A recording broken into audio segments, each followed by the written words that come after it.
So I stopped for a little while because I was finishing off my postgrad. Yes, I did decide that we would just do one episode a week, and that happened once. But if I'm not doing something every day, it turns out that I just cannot commit to it properly. So we are back. We are back to daily episodes. Hello, my name is Adam. If you're new here, welcome to the Open Output Podcast. We talk about tech news that's happened over the last 24 hours or so. So let's get into it. On Monday, the 3rd of April, my name is Adam and welcome to the Open Output Podcast. And today, Twitter Legacy Verified and Twitter Blue accounts blend into one. Midjourney CEO has a problem with Chinese political satire. Paris says no to e-scooters. AI startup Fourthline locks down $54 million, and Neuralink's FDA troubles are just the beginning. All this coming up next.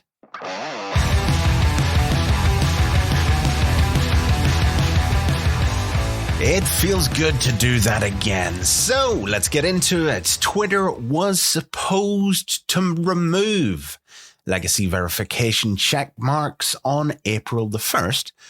But, surprise, surprise, it seems like they've put that plan on hold for now.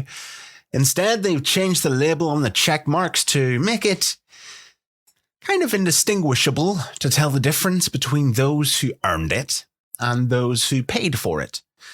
Though, I mean, if you take a quick look at somebody's Twitter page and they have 2 followers, you can probably guess which one it is for yourself. Now, when you click on the blue check mark, the label reads, "This account is verified because it's subscribed to Twitter Blue or is a legacy verified account." Before, the label on a legacy verified account would read, "This is a legacy verified account. It may or may not be notable." While the label on a blue Twitter account would show, "This account is verified because it's subscribed to Twitter Blue." I tripped over my words there. Many notable people, including LeBron James and the wonderful William Shatner, have said they won't be paying for a check mark. I've seen tons of businesses say that as well.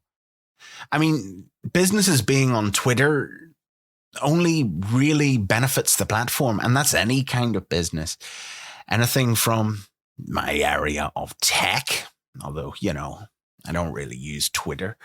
I have reactivated my personal account, but I don't post anything. Major businesses can help drive people to the platform, so you can see that Elon would probably kind of cave in.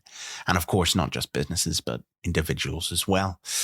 Over the weekend, the New York Times lost its verified check after refusing to pay for the verification service. Twitter CEO Elon Musk responded to users with a meme about the publication not paying for verification, saying, "Oh, okay, we'll take it off." You can't imagine Elon being a little bitter about people that dare to stand against him, but there we are. Musk has promised that starting from April the 15th, Twitter's For You algorithm will only show verified accounts and those that a person follows. He also mentioned that Twitter will soon add the data verification to users' profiles. The For You page kind of drives me crazy ever since I reactivated the thing. Anytime you click the home button, it seems to automatically just go to the For You page and refresh that one rather than the My Timeline, which I'm pretty much always on. And the amount of garbage I see on the For You page is quite staggering. However, reporter Matt Binder pointed out that Musk has deleted a tweet saying that Twitter will give a few weeks' grace to legacy verified account holders to subscribe to Twitter Blue before removing verification marks from those who don't pay. The deleted tweet also says that the social network will remove the checkmark if accounts specifically refuse to pay for Twitter Blue. I don't know what that's supposed to mean. Now, it's a deleted tweet and we can't exactly chase it up. But the wording of that, remove the check marks if accounts specifically refuse to pay for Twitter Blue? Does that mean like verbally refuse, as in sort of stand against the whole thing, or what? I don't really get it. It is worth noting that Twitter is reportedly working on a government ID verification feature for Blue subscribers, which will let them hide their check marks. Do you think it's fair for Twitter to charge for verification in the first place? Is it a good move for Twitter to make it hard to differentiate between paid and earned verification? And will removing verification marks from those who don't pay affect how we perceive verified accounts? I pose this to you. There are so many Stan accounts for various personalities, a lot of which are subscribed to Twitter Blue. There are a whole bunch of parody accounts, some of which are subscribed to Twitter Blue. Now, for a person who is discovering somebody for the first time, how are they going to differentiate between the parody accounts and the real person? Particularly if the real person hasn't bothered subscribing. It will be interesting. On top of this, Elon, over the weekend, and this is just going off another complete tangent. Again, if you're new to the podcast, welcome. I go on complete tangents at all times. So even if there is an article that you're not particularly interested in, you can look forward to me going off on some sort of random ramble about whatever is in my mind at the time. Anyway, the open sourcing of the Twitter algorithm. I am aware that Elon held a meeting on Twitter asking companies and individuals to contribute to that code. Yes, that is the idea of open source. Of course it is. But whenever you are known for firing so many staff, it does kind of seem like you just sort of want the community to develop it for you for free rather than you hiring anybody else. And the bottom line is the whole Twitter Blue thing's just a massive cash grab. Anyway, it continues to be interesting looking at how the platform is developing. Moving on.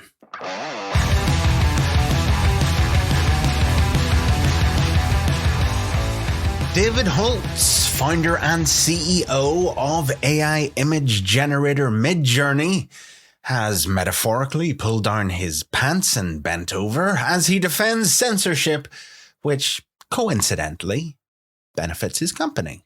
Holtz has decided to exempt Xi Jinping, one of the most powerful and repressive government officials in the world, from Midjourney's capabilities in order to maintain the company's viability in China.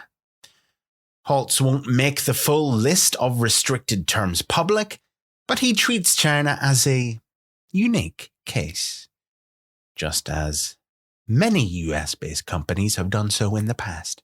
Holtz claims that he wants to preserve the, quote, ability for the people in China, end quote, to use the technology.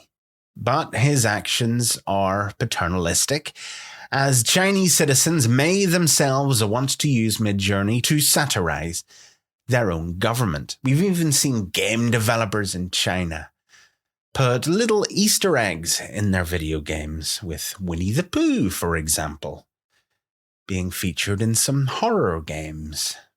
And those games, of course, have been immediately banned by the Chinese government. But, you know, this sends a message to authoritarians that they will be rewarded for controlling their image in the global internet. It also reveals a threat to free expression, as individuals' country censorship laws, particularly those of powerful countries like China, are setting global rules enforced by tech companies. Midjourney may be at the forefront of new technology, but they won't change the game by willingly conducting reputation management for authoritarian governments, which is exactly what they are doing. Now, I've got to look at the implications for tech companies complying with, censorship laws of those kind of governments. And they are significant. It sends a message that governments can dictate what and what cannot be said on a global platform, regardless of whether those rules align with human rights or free expression. It also enables the spread of censorship beyond national borders, which can be completely detrimental to the cause of free expression worldwide. Should tech companies prioritize access to foreign markets over free expression? Tech companies are businesses, and that part I do understand. And while access to foreign markets is important for many tech companies, it really shouldn't come at the cost of free expression. Companies should consider the impact of their decisions on human rights and democratic values. But then we come to the point in which they have to find the balance between prioritizing that and prioritizing their profits. And despite what David Holt says, what he is looking at the minute is prioritization of profit. And it's very difficult to argue otherwise. To protect free expression in the face of increasing censorship laws, particularly that in China where censorship laws are extreme, we need advocacy and pressure on those governments to respect free expression, as well as a commitment from tech companies to uphold human rights and democratic values. It also involves creating alternative platforms and tools that prioritize free expression and protect users' privacy, even in restrictive environments. Yes, I did start this as a summary of an article that I was reading, but while writing it, I went on a little ramble myself, and that's where we got into the implications and things like that. But this is something that continues to be a concern. I guess one of the concerns for businesses that do cave into this is the fact that if a platform's banned in China, China's just going to clone that platform for themselves. That's an issue. That's an issue that businesses are always going to face. I mean, if you go on AliExpress, you can buy a Chinese Gibson, for goodness sake. So straight up ripping other companies off isn't exactly new. I did report a month or two ago about Blizzard closing down World of Warcraft servers in China. I haven't checked to see if they're back up again. And Blizzard has a documented history, and I am referring to the Free Hong Kong movement, about conflict between users of Blizzard products, their opinion on the Chinese government, and China itself. I just find this very interesting that a major AI company caves into the demands of a foreign government. And they are a US-based company. And in my opinion, they have absolutely no other reason to do this other than profit.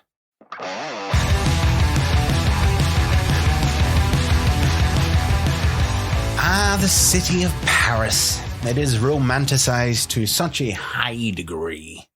Personally, I'm really not a huge fan of Paris because anytime I have been there, something terrible has happened, like me being in a car and getting T-boned by a woman in her late, thousands of years old, in a car that's already been beaten to high bejesus, and I am referring to her car, and having an argument in French, a language that I only have a vague understanding of. And yes, we are already in a tangent, and I haven't even started on this story. Parisians have voted in favor of a ban on e-scooters in Paris.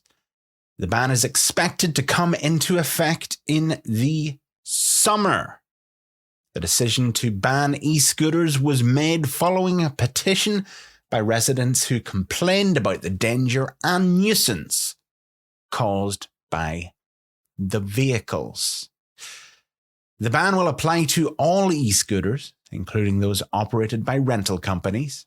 E-scooter rental services have become increasingly popular in Paris in recent years, with several companies offering the service. However, The vehicles have been criticised for being a hazard to pedestrians and other road users, with many accidents and injuries reported. Now, I sort of wonder how the accidents and injuries that are reported do compare to that of bicycles and other vehicles. Most major cities in the world are working in some way to scrap fuel emissions, to try and make the world a greener place. The decision to ban e-scooters in Paris is a significant move that reflects on growing concerns about the safety and impact of these vehicles in urban areas.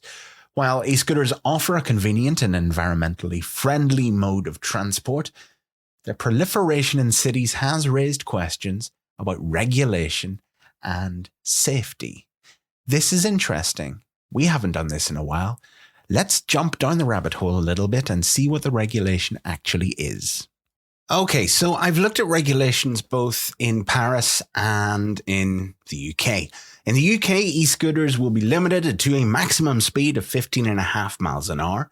Riders should wear helmets, but they will not be mandatory. Privately owned e-scooters are legal, and riders will need a full provisional car, motorcycle, or moped license to use the devices, and they must be 16 or over. Now, I don't know if a license is required in Paris at the moment. I couldn't find anything that said that licenses are required, so maybe they're not, which is probably what's causing some problems. What I could find was that it's illegal to ride them on sidewalks, and they must be ridden on roadways or bike lanes. There were 7 deaths in 2020 and 22 in 2021. So those have increased. But I would say that it's probably likely that other vehicle accidents are significantly higher. The maximum speed is the same in the UK, and you can only park in designated areas. So what do you think? Do you think there should be a ban on e-scooters in Paris? Why? Why not? Leave a comment. Let me know. What should be done to address the safety and impact of e-scooters in urban areas? Where you live, do you see many? I know I don't.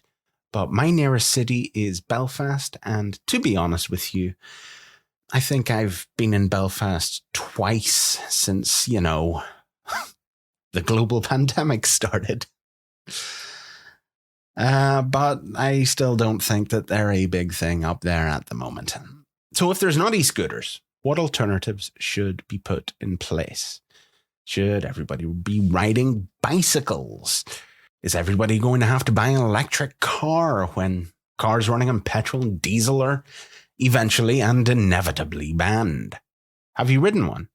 Do you feel safe whenever you are riding one?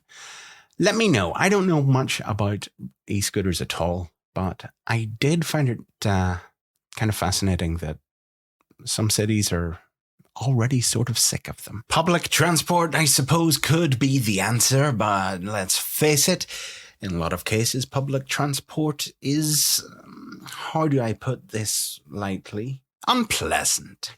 We are living in a time that technology is advancing, seemingly quite rapidly. So maybe it's about time for me to get that flying car that TV always promised me.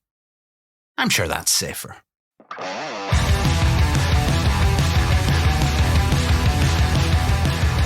I might have been away for a month, but some things don't seem to change very much. Yes, AI is still a hot topic, and now we are looking into security. Fourthline, an AI startup based in Amsterdam, has raised $54 million to bring better ID checks and compliance tools to the finance sector. The startup uses machine learning algorithms to verify the identity of customers and detect potential fraud. Hello, Skynet. The funding will be used to expand Fourthline's presence in Europe and develop new products and services. for its clients in the finance sector. The startups platform is already used by several major banks and financial institutions, and it aims to become a leading provider of identity verification and compliance tools for the industry. ID verification is a critical component of the finance sector. Yeah, of course it is. I want my money to be my money. And it helps prevent fraud and money laundering. However, traditional methods of ID verification, such as manual document checks, can be time-consuming and prone to errors. I don't know if any of you have ever invested in anything. I know I was, for a while, using a website called eToro to manage some of my long-term investments. And one thing I had to do was take a photo of myself and take a photo of the passport, and there is absolutely zero chance that it was verified by a human being, because it came back verified within seconds. Maybe tools like this are already being used, or maybe the security that is in place for those tools is, let's say, kind of shitty. Fourthline's AI-powered platform offers a more efficient and accurate solution, allowing financial institutions to quickly and securely verify the identity of their customers. The funding round for Fourthline is a testament to the growing demand for AI-powered solutions in the finance sector as the industry becomes increasingly digital. In fact, so digital to the point that there are no banks in the town that I live anymore. There used to be 3 of them in my very, very small high street. There is now 0. So online banking is really kind of a big thing. There is need for tools that can automate compliance and reduce the risk of fraud. Fourthline's platform offers a promising solution, allegedly, to these challenges and could help transform the finance sector for years to come. That was a summarized article from TechCrunch. I will leave a link to it in the description. It does go into a bit more detail, but really I wanted to talk about the development of AI and honestly the importance of things like this. I spent a few years learning about cybersecurity, ethical hacking, and all that nonsense. Now that AI is a thing and is accessible for pretty much anybody, cybersecurity is going to get a lot more interesting and also terrifying. I can imagine a world, and this is a horrible world I'm imagining, but kind of feels as if it's sort of inevitable, in which there will be machine learning hacking tools. So Fourthline and companies that are existing in the cybersecurity sector and companies that are starting up in the cybersecurity sector will probably have a lot of focus on AI tools of their own in order to combat vulnerabilities that are either on their websites. This could actually go some way to solving the problem of phishing, or rather social engineering as a whole, because there could be verification checks put in place to make sure somebody isn't just being, let's face it, kind of stupid and gullible. The weakest link in any security system is always an individual. So despite the fact that I did sort of make that Skynet joke, and let's face it, we are pretty deep into the into the world of Skynet right now with everything that is going on, but there can be a lot of positives that can be taken away. I'm still very, very interested in all of this AI development. I'll talk a little bit tomorrow about my experiences with ChatGPT, Bing, and Google Bard. Maybe I'll talk a little bit about U.com as well, because I've used all of those platforms now. I've got them to do various weird and wacky things. So let's talk about my experiences with those tomorrow. Maybe ask them all a similar question and see what their responses are. But anyway, AI, still a big thing. Security AI, very interesting. Hadn't really considered it before. Pretty cool. Now, let's talk about Elon Musk wanting to put chips into your head. Neuralink, the neurotechnology company founded by Elon Musk, is having a bit of a rough time getting its brain-computer interface approved for human trials. There's a shocker. The FDA has already rejected one application, and the company is now facing additional investigations by 2 other government agencies. These setbacks, combined with Musk's ambitious claims about the device's capabilities, could make it tough for Neuralink to get the green light from regulators. I understand why. It sort of freaks me out. Neuralink is developing the Link, a device that is inserted into the brain and can record and stimulate electrical activity. The company says the Link could be used to treat a variety of conditions, including paralysis, blindness, and hearing loss. But before it can be used on humans, it needs to be approved by the FDA. The FDA has a strict process for approving medical devices, and Neuralink's application was rejected in part because the company didn't provide enough data to show that the Link was safe and effective. Neuralink has since resubmitted its application, but it's still unclear when the FDA will make a decision. In the meantime, Neuralink is facing additional scrutiny from the US Department of Agriculture and the Department of Transportation. The USDA is investigating the company for alleged animal abuse, while the DOT is investigating the company's handling of biohazardous materials. These investigations could further delay, and I imagine that they would, the approval process for the Link. Musk has been a vocal critic of the FDA's approval process. Again, huge surprise. And he said that Neuralink could start human trials without the agency's approval. Really? Are you sure about that? But doing so would be risky, and it's unclear if the company would be able to get insurance to cover the costs of the trials. As I was reading that sentence, it sort of popped into my head that without FDA approval, if a patient dies, could that be manslaughter? Don't know. Not a lawyer, but kind of got a feeling that you could argue that that would be a yes. Now, while the whole process of essentially adding a computer into your brain is something that I personally am a little uncomfortable with, the idea of treating conditions like, the aforementioned paralysis, blindness, hearing loss, the idea of treating those conditions is something important.